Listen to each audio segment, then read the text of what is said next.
Maravilhoso. Irmãos, hoje é dia de Páscoa.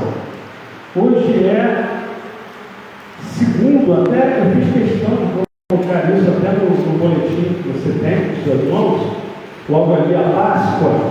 Segundo Timóteo Keller, a Páscoa cristã é o evento central da nossa fé, que traz uma mensagem de esperança, renovação e transformação, mais do que um fato histórico, uma realidade que transforma todos os aspectos da vida. Será que isso tem sido verdade na minha e na sua história?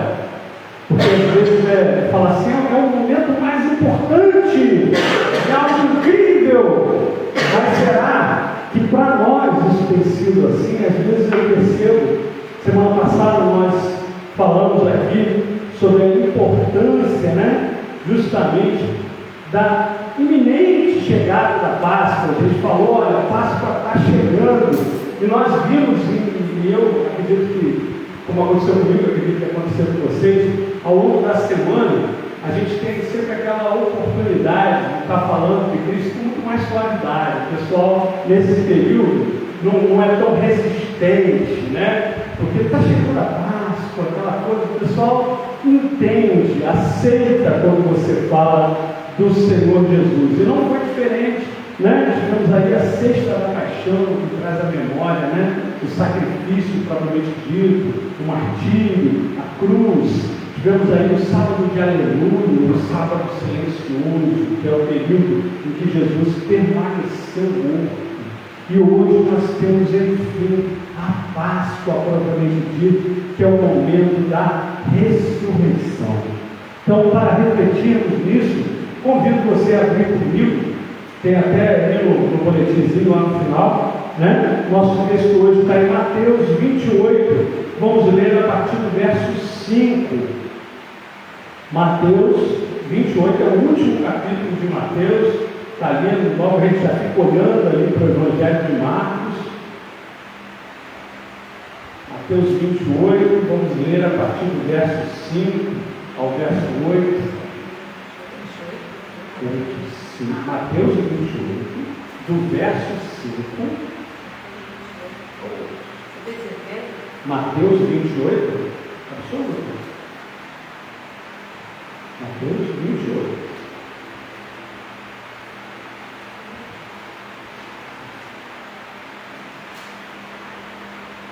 Amém? Vocês me assustam com essa Bíblia digital. A sua não tem 28, não. Que prático. Então, aqui, acho que o celular mais velho deve ter. Não é iPhone, não, Isso é um outro nível, tá vendo? Agora, na digital já não tem aqui para economizar, entendeu? Só vai até o 27, é bobagem, Mas o capítulo menos não vai para onde for. Aleluia, só Deus. Mateus 28, eu vou ler a partir do verso 5, vai dizer assim, Mas o anjo, dirigindo-se às mulheres, disse: Não temais, porque sei que buscais Jesus, que foi crucificado. Ele não está aqui, ressuscitou como tinha dito. Vinde ver onde ele jazia. E depois, depressa, e dizei aos seus discípulos que ele ressuscitou dos mortos, e vai adiante de vós para a Galiléia, ali o vereis, é como vos digo. E retirando-se elas apressadamente do sepulcro, tomadas de medo e grande alegria, correram a anunciá-lo aos discípulos. Amém? Curva a sua fronte, Deus amado, Pai querido Jesus, Senhor. Eis aqui a tua palavra, meu Deus, onde te peço, Senhor, que eu diminua, que o Senhor seja grande, que fale alto, que fale claro, Senhor, a cada um de nós, Senhor, de tal modo, Deus, que não venhamos a sair deste lugar do mesmo modo, antes, Senhor, venhamos a sair edificados, alimentados, Senhor, ressurretos, Pai, renascidos, Deus, segundo a tua vontade, Deus. Assim, oro, grato, no nome de Jesus. Amém. E graças a Deus. Amém? Amém.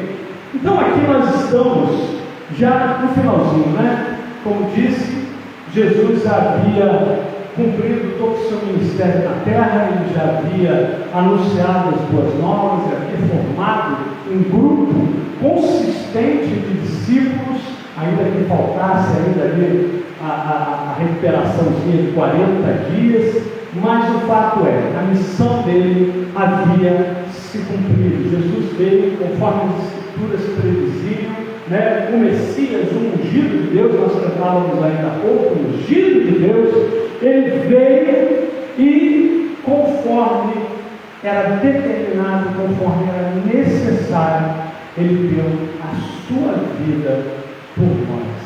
E nesta manhã nós vemos um grupo de mulheres, e eu vou mantê-las, era Maria Madalena e outra Maria, e alguns textos vão dizer, mas o interessante aqui é como o texto diz, algumas mulheres, indo no sentido de pessoas como eu, pessoas como você, e elas estão indo visitar o sepulcro.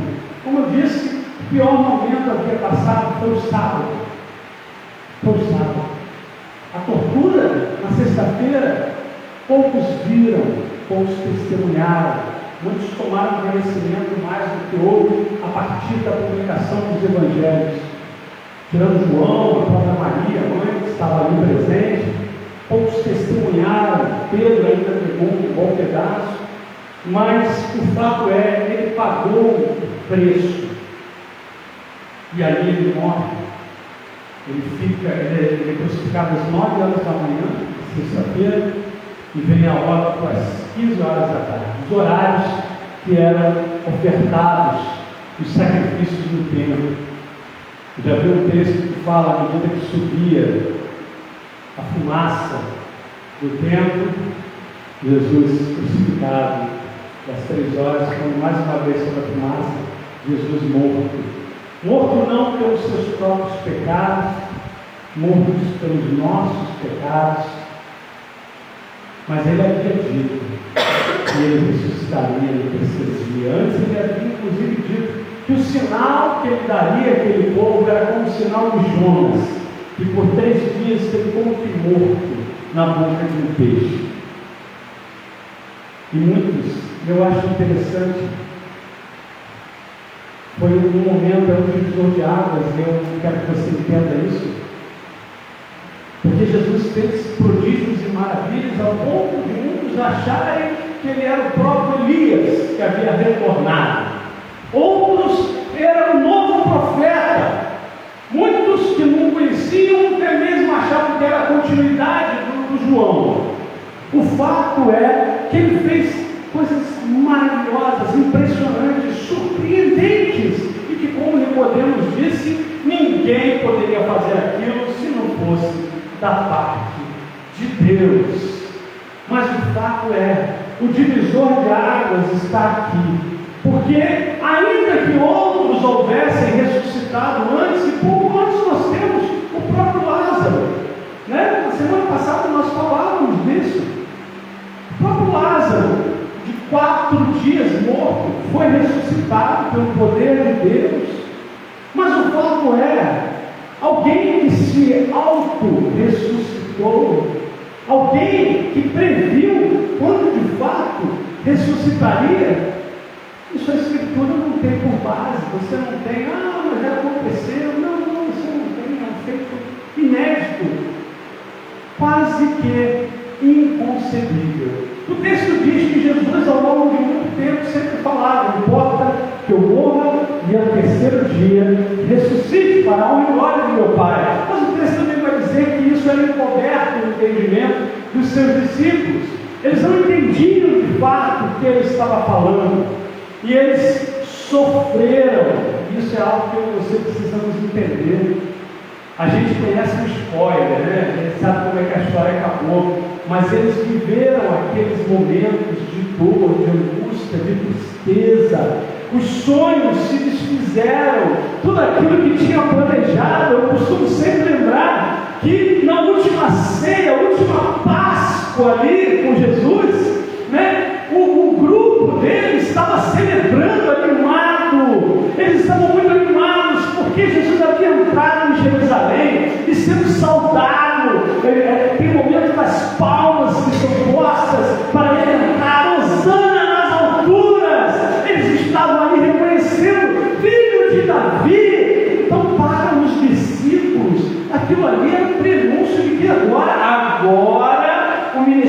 vai engrenar, agora vai dar certo, agora a gente vai calar a boca do sinédrio, agora nem mesmo Roma vai nos parar. Eles tinham muitos planos, gente, eram muitos sonhos, e os sinais humanos, que muitas das vezes nós também embarcamos, né? Os sinais humanos eram muitos, parecia que tudo agora ia ser conforme eles planejavam, eles gostariam que fosse. Mas a sexta-feira jogou por terra todos os planos, tudo que havia sido imaginado, idealizado. Agora vai dar certo, agora vai ser isso, meu Deus.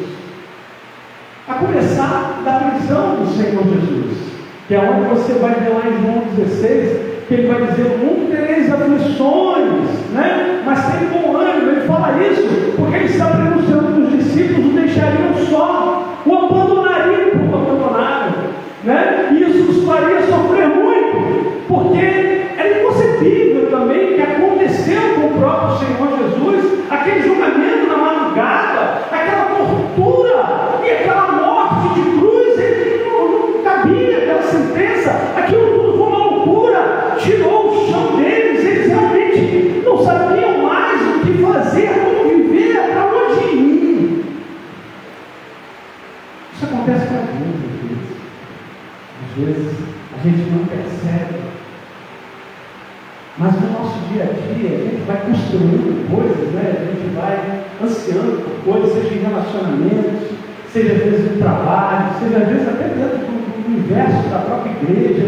Nós criamos muitos planos e os nossos olhos parecem que vão vendo sinais divinos e está tudo dando certo, é agora que vai acontecer, mas Deus vem e mexe no tabuleiro, né? Derruba as peças, faz uma bagunça, e aí a gente perde o rumo. E eu volto a dizer, não bastasse todo o sofrimento da sexta-feira, ainda veio o cruel silêncio do sábado, que eu acho que às vezes é pior, né? Que é quando você para, e o silêncio é cruel, que você se depara consigo mesmo, né? O seu pior acusador, né? Aquele que te conhece no profundo ali, né? E ali, com certeza, os discípulos ficaram ali, talvez imaginando: poxa, se a gente tivesse corrido com ele, se a gente tivesse protegido ele, se a gente estivesse atento, ele estava falando para a gente, e a gente não estava entendendo. Tantos planos, mas tanta dor. E aí nós temos as mulheres, aqui, mulheres que, se para os homens foi uma grande perda, para elas muito mais, porque ele foi o que quebrou toda a relação das mulheres dentro da própria cultura. Ele jogou por terra aquilo tudo. Ele não era muito bom em manter o status quo, a coisa como era. Ele veio fazendo toda uma revolução, ele é a grande reforma. E essas mulheres com o coração contrito, quebrantadas, caminhando para um sepulcro onde jazia o seu Messias, o seu ungido, aquele que as amou primeiro. E nós vemos, quando elas chegam, e se você voltar um pouquinho antes do texto, vai dizer que um grande terremoto abalou todo o chão naquele lugar, os soldados caem como que mortos, e ainda quando elas chegam lá, diante delas fica um anjo. E aí eu acho que é algo que a gente tem que entender, porque eu gosto muito de ler algumas coisas assim curiosas, e uma marca que você vai encontrar ao longo da história da humanidade, que muitas vezes os anjos foram usados pelo Senhor como instrumentos de mensagem, muitas vezes, tanto que anjo quer dizer mensageiro, aquele que traz a mensagem do alto. E todos os momentos que de fato alguém teve a experiência de se encontrar, né, ou de se deparar com o anjo, foi algo muito diferente do que às vezes um filme, um desenho ou uma ilustração faz parecer, porque é uma experiência aterrorizante.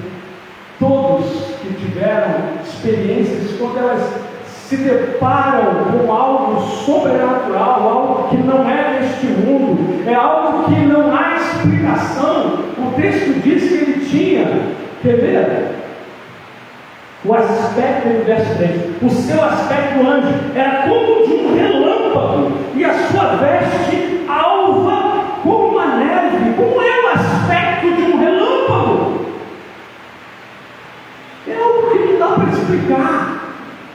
Você tinha um anjo, algo sobrenatural, divino naquele lugar. E aquelas mulheres se deparam com aquilo e são tomadas de grande medo. Não bastasse, minha vida está de cabeça para baixo, agora eu estou diante de algo que eu não entendo. O que é isso diante de mim? Mas algo maravilhoso acontece, e é o que eu quero trazer para destaque nesse texto. O anjo as consola. O anjo, no verso 5 que nós lemos, mas o anjo, dirigindo-se às mulheres, disse: não temais. E ele prossegue dizendo: porque sei que buscais Jesus. Para mim e para você há uma grande lição aqui. Uma lição de consolo, de conforto, de amparo. Volto a dizer, de pessoas em um momento que elas nem esperavam, elas nem imaginavam. Quem sai de casa achando que vai se deparar com uma grande revelação de Deus? Quem sai de casa imaginando que, enfim, todas as suas dores serão aplacadas? Quem, em sã consciência, é capaz de conceber isso? Ninguém, eu digo. Mas o Senhor guarda os seus. O Senhor guarda aqueles que o buscam em coração, em espírito, em verdade. Ele não desampara aqueles que, quebrantados, humilhados, se prostram em adoração. Volto a dizer, elas não passaram, elas não adoraram o anjo, elas não ficaram para adorar o anjo, mas a mensagem que ele tinha, isso transformou as suas vidas. Mas a primeira mensagem que vai ter é a do não temais. Tem gente que diz que a Bíblia tem 365, não temais. Nunca contei, não conheço ninguém que tenha contado, tenho minha dúvida se de fato isso é verdade. Mas a Bíblia, de fato, incontestavelmente, não dá para questionar isso, ela nos traz esse conforto. E hoje, gente, é Páscoa. Ele ressuscitou. O túmulo está vazio. É uma palavra que nos diz que verdadeiramente não precisamos temer. A palavra de Deus, assim como saiu pela boca de um anjo 2000 anos atrás, ainda ecoa até os dias de hoje. Não temais. Mas minha vida está de cabeça para baixo, meus planos, meus sonhos, tudo mudou da noite para o dia. Eu não sei o dia de amanhã. Não temais. Não temais. Essas são as primeiras palavras do anjo que, olhando para aquelas mulheres, reconhecendo nelas que vinham em busca de Jesus, vai lembrar que os soldados romanos estavam apavorados, caídos, desmaiados, como que mortos. Isso não era o ato reflexo do anjo, aparecia, vou dizer para todo mundo, fica calminho, que está tudo bem. Não era, não. Ele não era menino de todo mundo. Mas aquele que busca ao Senhor Jesus, esse encontra conforto, esse encontra consolo, mesmo em um cenário de morte, mesmo em um momento de luto, de dor, de perda. Esse encontra consolo em Deus. Mas o texto não fica aí somente. Ele vai declarar que ele não estava mais ali. Mas ele não só vai dizer que ele não está mais aqui. Ele vai dizer, ele ressuscitou, no verso 6. Ele ressuscitou como tinha dito. E ainda convida elas: vinde ver onde ele jazia. É uma declaração de vitória, irmãos. E algo que às vezes eu e você não percebemos. Mas Jesus não precisou abrir o sepulcro para sair. Ele abriu o sepulcro para que visse que o sepulcro estava vazio. Ele não abriu o sepulcro para sair. Você vai ver mais à frente Jesus entrando numa sala fechada, onde os discípulos estavam reunidos. Jesus não precisava remover a pedra, mas ele remove a pedra para que os que nele creem testemunhassem, fossem testemunhas vivas de que ele ressuscitou. Ele não estava mais ali. Ele não estava mais ali. Os romanos vão enlouquecer dizendo que os cristãos haviam roubado o corpo de Jesus, haviam tirado ele dali. Por isso eles haviam posto um lacre, por isso eles haviam posto soldados na porta de um sepulcro, que eles temiam que aqueles seguidores viessem a roubar. Os soldados romanos tão valentes, tão descaídos, tão mortos. Não bastasse, ainda que Jesus não estivesse lá, um anjo de Deus aguardava a chegada dos seus. E em todo o tempo anunciava: ele não está aqui, ele ressuscitou. O que isso significa para mim e para você? Você já parou e pensou nisso? Eu estava lendo 2 Coríntios, ali no capítulo 15, quando Paulo, no capítulo 15, praticamente, quando ele vai falar nisso, quando ele vai dizer que a ressurreição de Cristo é o penhor da nossa ressurreição, porque se ele ressuscitou, assim nós podemos ter certeza que nele nós também ressuscitaremos. E aí ele diz no verso 20, o apóstolo Paulo, a igreja em Corinto, que sendo assediada por outras pessoas que vinham com filosofias, mas ele diz: mas de fato Cristo ressuscitou dentre os mortos, sendo ele as primícias do que dorme, visto que a morte veio por um homem, mas também por um homem veio a ressurreição dos mortos, porque assim como o pecado entrou no mundo através de Adão, a restauração entrou no mundo através do novo Adão, através do Senhor Jesus. Eu e você, que teríamos hoje, nós conhecemos aquele ditado, né? Nessa vida tem jeito para tudo, só não tem para a morte, não é essa, né? É o jargão, é o dito popular, mas eis que somos surpreendidos que para Cristo não há impossível. Para Cristo nem a morte é um obstáculo. Ele matou a morte, ele venceu a morte. E assim como aquele que prometeu e cumpriu, ele é fiel para cumprir na minha e na sua vida a ressurreição.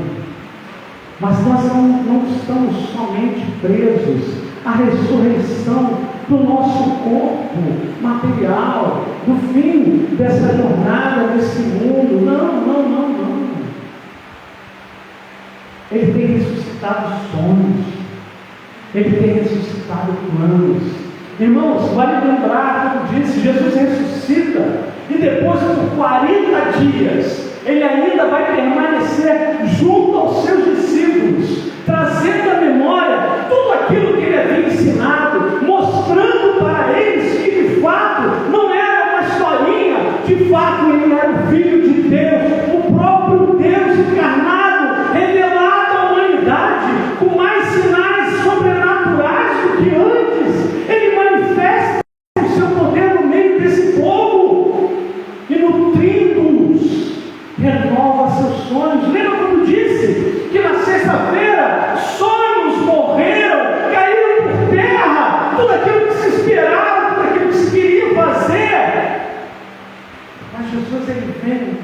nova vida, um novo propósito.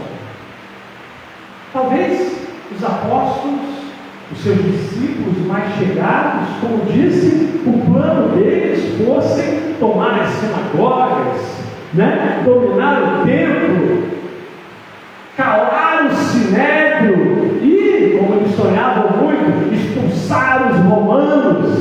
Eram planos, desejos, todos repletos das suas devidas lógicas, dos suas justificativas, vamos dizer assim. Mas o fato é que Jesus ele volta e ressuscita vidas e traz novos projetos, ele traz novos planos, que na verdade sempre foram esses. Só que os discípulos não entendiam. Talvez eu e você também não estejamos entendendo os propósitos de Deus. Talvez eu e você estejamos com planos que, como dizem, os sinais estão ali, que a gente está muito animado. Eu não estou dizendo para não fazer planos, como o Senhor Jesus, ele vai dizer que antes de se fazer uma construção, é necessário se planejar como ela há de acontecer. Você separa o recurso, você separa os materiais, isso o próprio Senhor nos ensina. Mas a gente entende e aprende que ainda que o coração do homem faça planos, a resposta ela vem dos lábios do Senhor. É o Senhor quem nos diz como de fato devemos agir e para onde devemos ir. De que modo? Com certeza uma coisa eu digo, não do modo como íamos antes, porque não é pela força do nosso braço, não é pela nossa capacidade, não é porque nós podemos, mas porque o poder de Deus se aprimora na nossa fraqueza. Temos que ser lembrados disso, irmãos. Esse corpo corruptível, ele há de se corromper, mas em Cristo Jesus seremos revestidos de um corpo incorruptível, seremos renovados, transformados para a honra e glória dele. Jesus em tudo nos ensinava: nada do que vos disse, nada do que vos falei de mim mesmo, antes tudo que fiz, tudo que falei, tudo que ensinei, o fiz da parte do Pai. Assim como eu e você, e nada do que vamos fazer, devemos fazer por nós mesmos antes. Tudo que viermos a fazer, pois que seja para a honra e glória dele, do nosso Senhor, aquele que pagou o preço que nós não conseguiríamos pagar, irmãos. Nós não seríamos capazes. O inocente se fez maldição em meu lugar. Ele extinguiu a própria vida, ele sofreu de uma forma inimaginável, irmãos. Inimaginável. Mas ao terceiro dia, ele declara a vitória. Ele venceu um obstáculo intransponível, aquilo que eu e você nunca poderemos por nós mesmos superar, porque a morte é o fruto do pecado. A morte ela vem ao mundo como fruto do pecado, mas aquele que não conheceu o pecado, esse pagou o preço do pecado, para que não mais nós venhamos a morrer, porque Cristo, Ele é a ressurreição e a vida. Mas ele não para por aqui. Eu achei muito interessante quando o mesmo anjo, eu já falei aqui, que um dos grandes sonhos dos anjos seria a missão que nos foi dada, Era tudo que eles queriam. Não sei se ia ser uma mensagem muito fácil de receber, porque era do tipo: o Senhor Jesus é o seu Salvador, você crê nisso, não morra, Ia ser muito prático isso. Mas eles ficam animados. E esse anjo, olhando para essas moças assustadas, que, como disse, estão diante do sobrenatural, diante de algo inimaginável. Como que alguém descreve alguém na aparência de um relâmpago? E ele vai dizer para elas: ide depressa e dizeis aos seus discípulos que ele ressuscitou dos mortos e vai ao Pai. Irmãos, a ressurreição de Cristo, ela aponta diretamente para o ide. Porque eu e você podemos ir e anunciar a todos que conhecemos e até os que não conhecemos. Nós podemos falar: creiam, porque de fato Deus se esvaziou da sua glória e se fez como um de nós, e viveu e conheceu as nossas dores, as nossas alegrias. Ele conheceu o que é ser um homem, e não satisfeito em simplesmente conhecer, ele se deu em sacrifício para que nós pudéssemos ter a certeza de que com ele estaremos eternamente. Ele é a esperança que não morre. Ele é a esperança que tem que ser anunciada. Será que eu e você temos consciência disso? Às vezes eu percebo em mim mesmo, irmãos.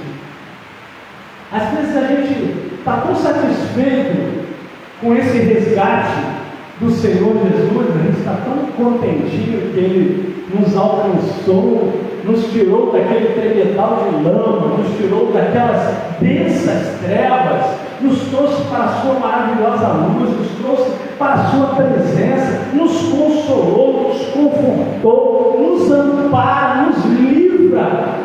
Aí nós guardamos Ele só para a gente. A gente tem aquele Jesus no coração, né? Eu já vi, talvez alguns aqui já tenham falado com o meu Jesus, né? A gente pensa, o meu Jesus, ele tem que ser assim, o seu Salvador, seu, todinho seu. Ele é o seu Salvador, é o que tem poder para mudar a sua vida, te transformar de uma criatura em um filho de Deus. Mas Ele é o nosso Jesus. Aí a gente lembra, quando Ele estava ensinando os discípulos a orar, né? Ele vai ensinar o que a gente convencionou chamada oração do Pai Nosso, né? Repare que Ele vai falar o quê? Pai Nosso. Ele vai ensinar que a nossa oração a Deus é nossa.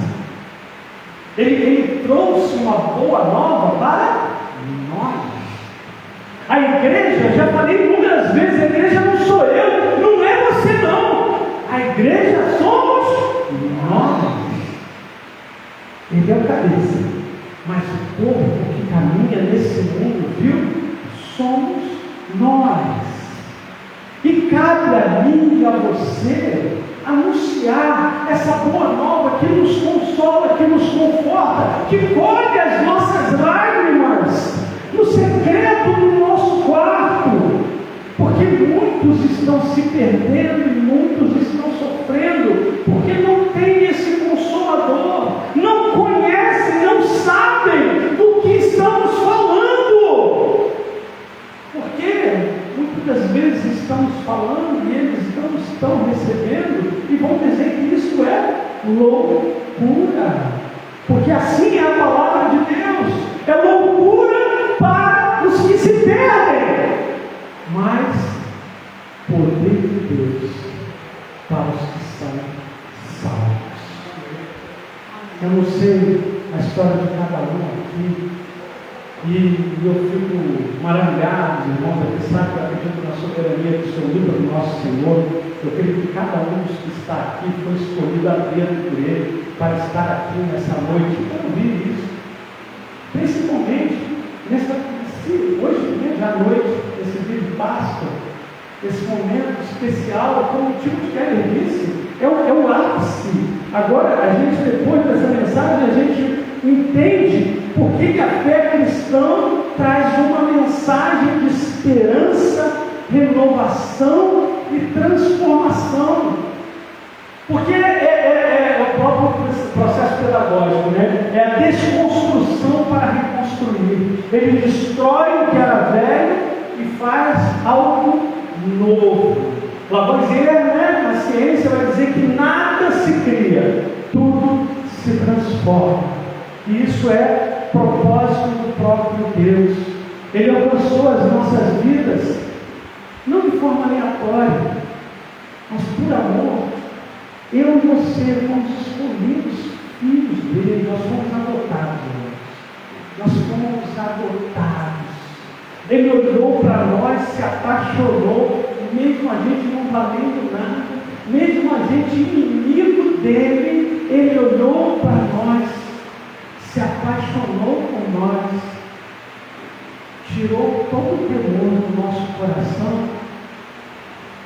nos ensinou o arrependimento e nos entregou uma fé inabalável, poderosa, que no primeiro momento você talvez a tenhamos desprezado, porque quando ela vem para nós, ela vem como um grãozinho de mostarda, pequenininho, simplesmente nos garantindo de que Ele é Deus. Ele é o meu Salvador, nele eu posso confiar. Aquele que prometeu e cumpriu e ser fiel para fazer infinitamente mais na minha e na sua vida.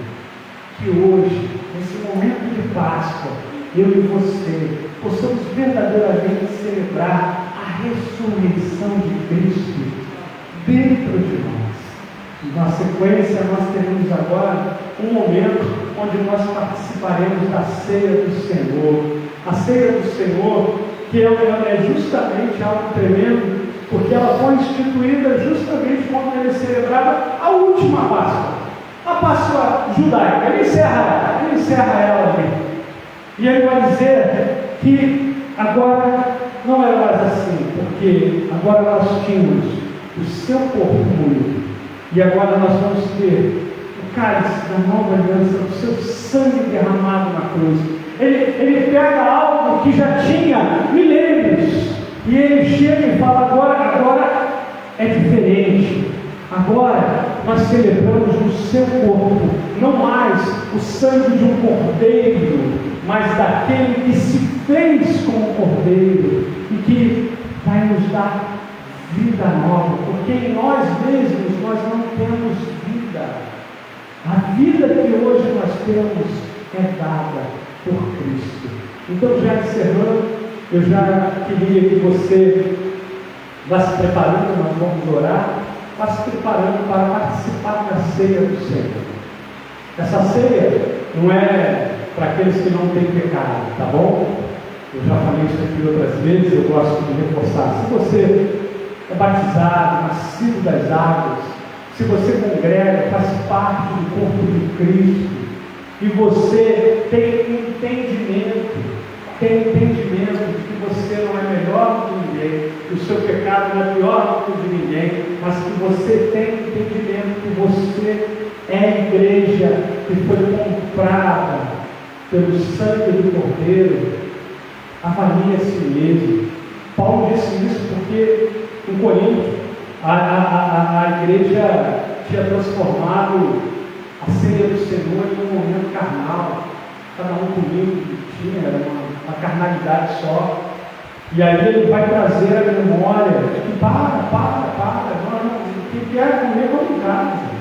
Aqui nós não viemos para comer, para saciar a nossa carne, nós viemos para ter comunhão com Cristo, aquele que pagou e ressuscitou, e com um dia, isso é maravilhoso, porque na última ceia ele vai falar que ele ainda vai comer e beber conosco. Vai chegar um dia, um momento, onde presencialmente eu e você estaremos à mesa com o próprio Senhor Jesus, porque ele